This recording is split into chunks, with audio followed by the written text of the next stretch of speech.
Club और laser light show दिखाने के लिए आप लोगों को। देख लीजिए कितना बढ़िया नज़ारा है, पीछे देख रहे होंगे आप लोग कितना बढ़िया सा नज़ारा है। जैसे कि देख रहे हैं, अभी मैं चलती हूँ आप लोगों को दिखाती हूँ। तो गाइस लेजर लाइट शो ना स्टार्ट हो चुका है, आपको हम दिखा रहे हैं।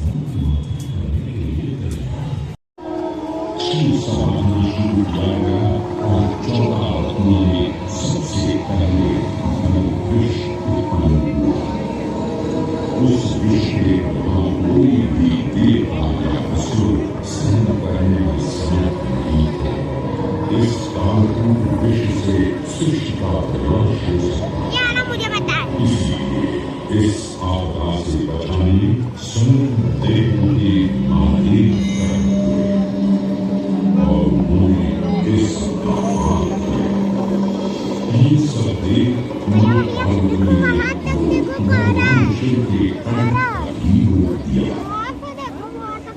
इस कालपूर्ण विश्व से महादेव का लिया और तभी से वहां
का आगमन हुआ, जिन्हें भगवान ने पालन करके अपनी अर्धांगिनी बना लिया।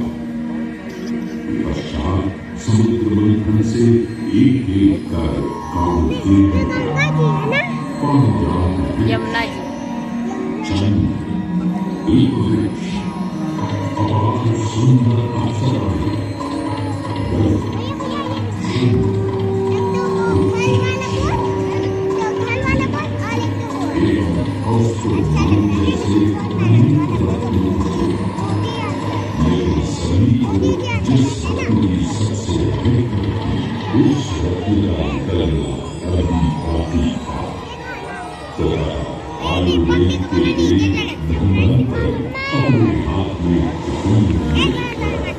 उधर हम कैमरा खराब हो सकता है लेजर लाइट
उसे तो मैं ही लेकर आऊं।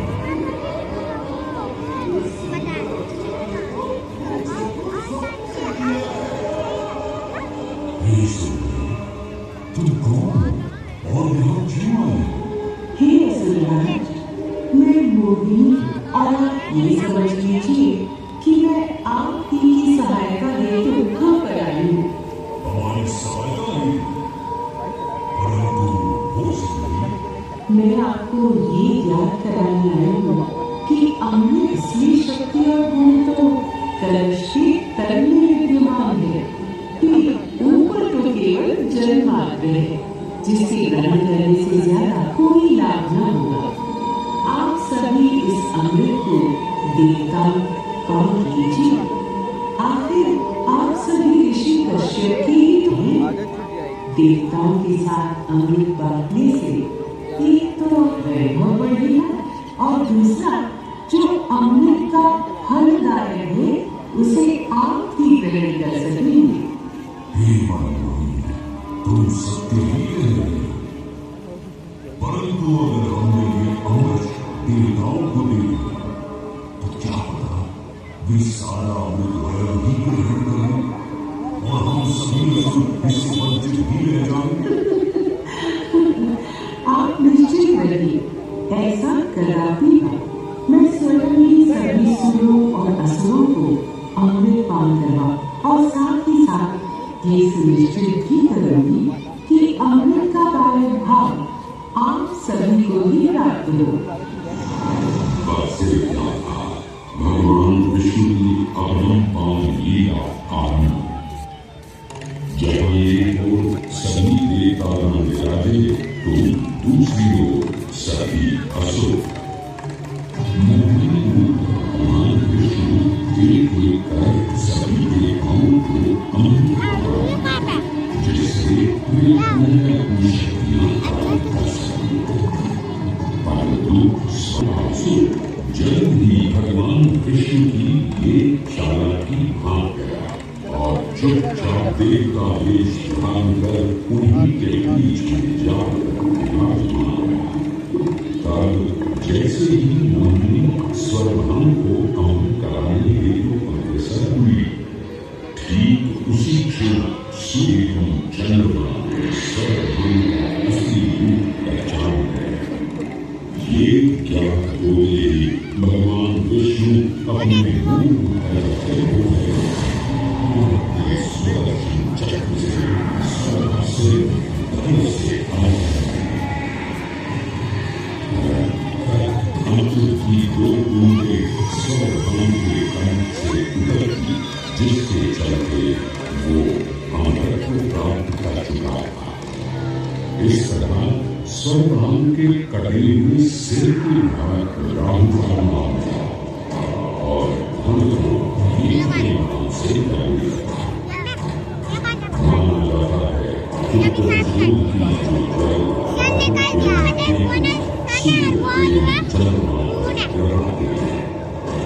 इस प्रकार सूर्य और चंद्र पर ग्रहण कर राहु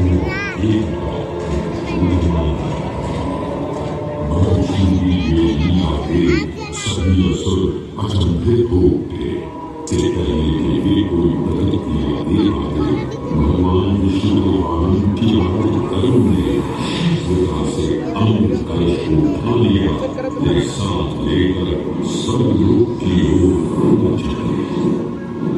कहते हैं पक्षियां की इस यात्रा के दौरान पृथ्वी पर चारों जगह अमृत की कुछ बूंदें छलक कर गिर पड़ी थी। इन बूंदों से उन नगरों की नदियों के पानी में अमृत लहरें आ गए। वे चार और जय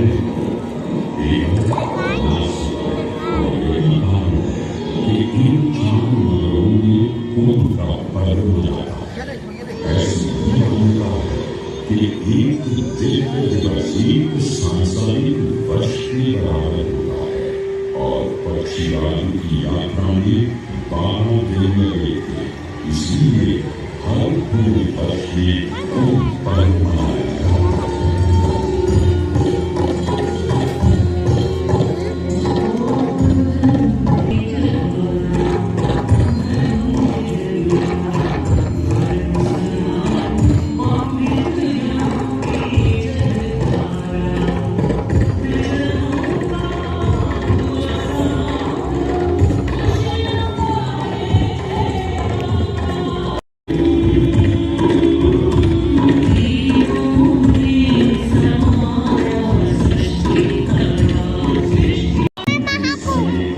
सुनिश्चित होता है कुंभ महान।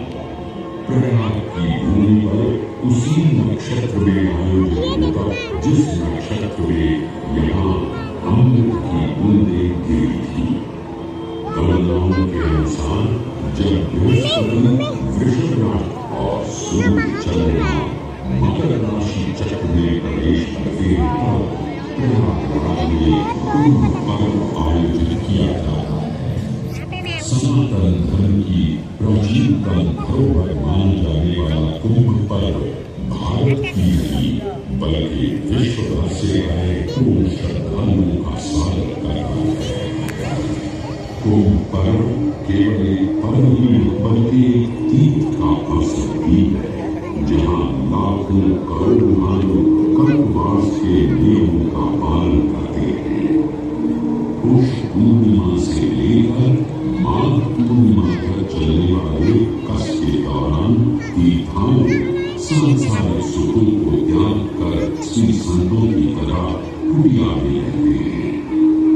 उनकी दिल ब्रह्म मुहूर्त में गंगा स्नान से शुरू हो संध्या और भजन कीर्तन जैसे आध्यात्मिक कार्यों के साथ समाप्त होती है।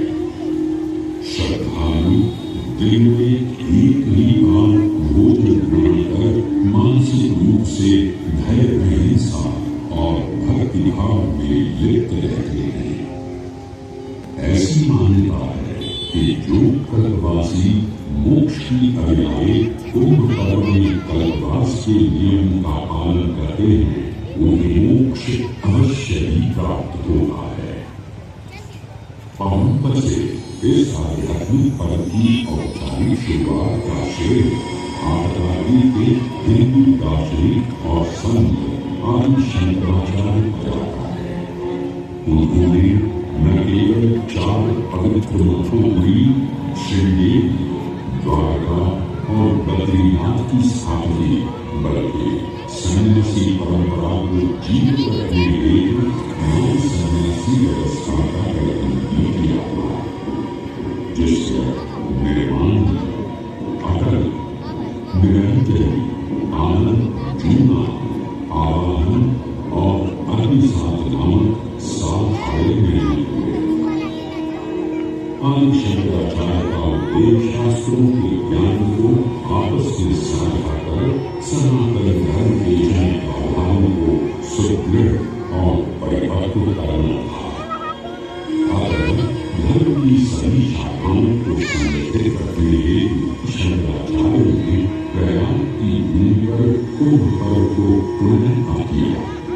आज के इस दौर में कुंभ पर्व की महत्ता का अनुमान इसी बात से लगाया जा सकता है कि यूनेस्को द्वारा मानव का अमूल्य सांस्कृतिक विरासत की प्रतिनिधि सूची में इस पर शामिल किया गया है। वंदना करते हैं परंतु उक्त 7 तीर्थ नायकों में वेणी माधव का भी स्थान है। त्रिवेणी संगम में स्नान के साथ साथ श्रद्धालु वेणी माधव मंदिर में शंकर भगवान विष्णु का आशीर्वाद भी प्राप्त करते हैं।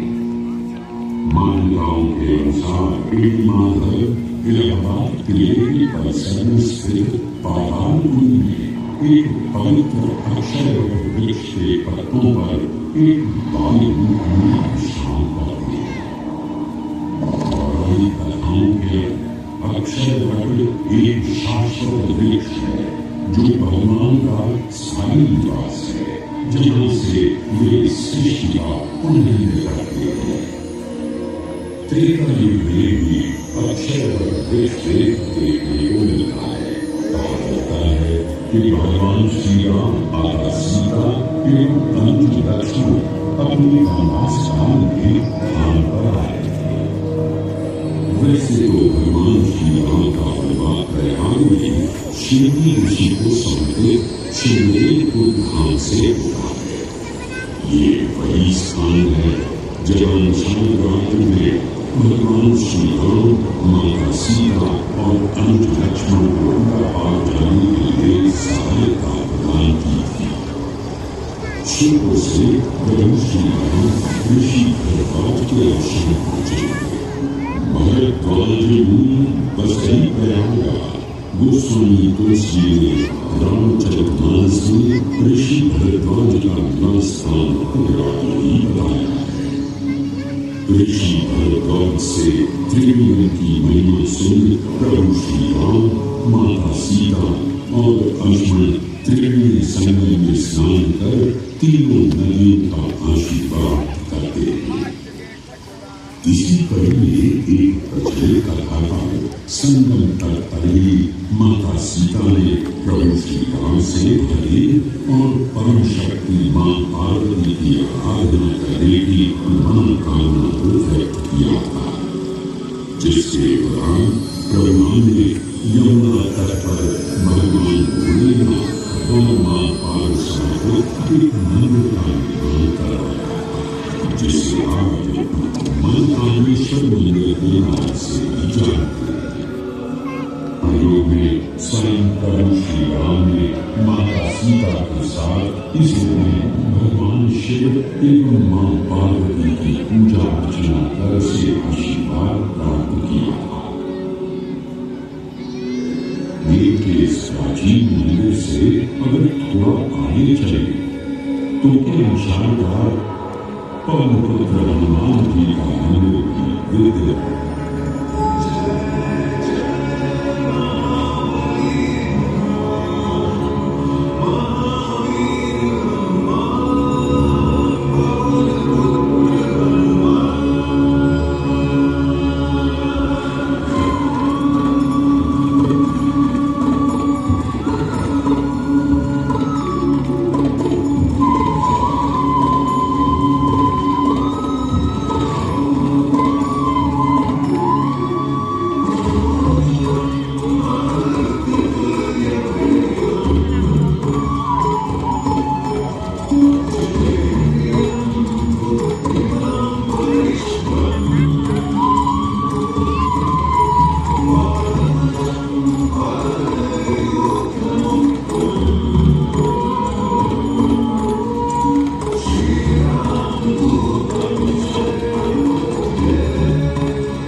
यहाँ विविधता और ध्यान करते थे, इसलिए इसे तप स्थान भी कहा है।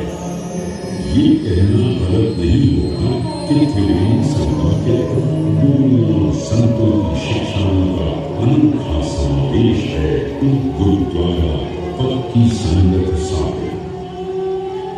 इलाहाबाद या इलाहाबाद के नाम से कुछ समय के लिए चर्चित प्रयागराज आज भी जीवंत है।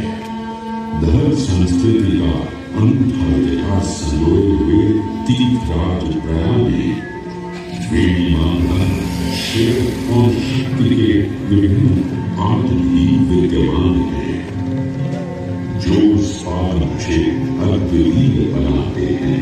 प्रयागराज की इतनी विशाल भूमि समझने के बाद लगता है कि ये कहना कभी कल होगा कि प्रयागराज सिर्फ एक शहर नहीं बल्कि अलग दैवीयता, विविधता और धार्मिकता को संजोने का पूर्ण गौरवशाली इतिहास है। डेली आ सकते हैं boat club, Prayagraj boat club. यहाँ पे डेली 7 से लेकर 8 बजे तक ड्रोन शो होता है। चलिए ख़त्म हो चुका है और अब हम लोग जा रहे हैं घर। तो पूरा वीडियो देखने के लिए YouTube चैनल पे आप लोग आ जाइएगा, ठीक है। और वीडियो को पूरा एंड तक देखना है। यहाँ धार्मिक स्थल के लिए बारे में बताया जा रहा है और हर एक चीज़ जो प्रयागराज में है उससे रिलेटेड यहाँ पे बताया गया है। तो आप लोग पूरा YouTube चैनल में आ करके पूरा फुल वॉच टाइम लीजिएगा और वीडियो को एंड तक देखते रहिएगा और लाइक एंड सब्सक्राइब करना बिल्कुल भी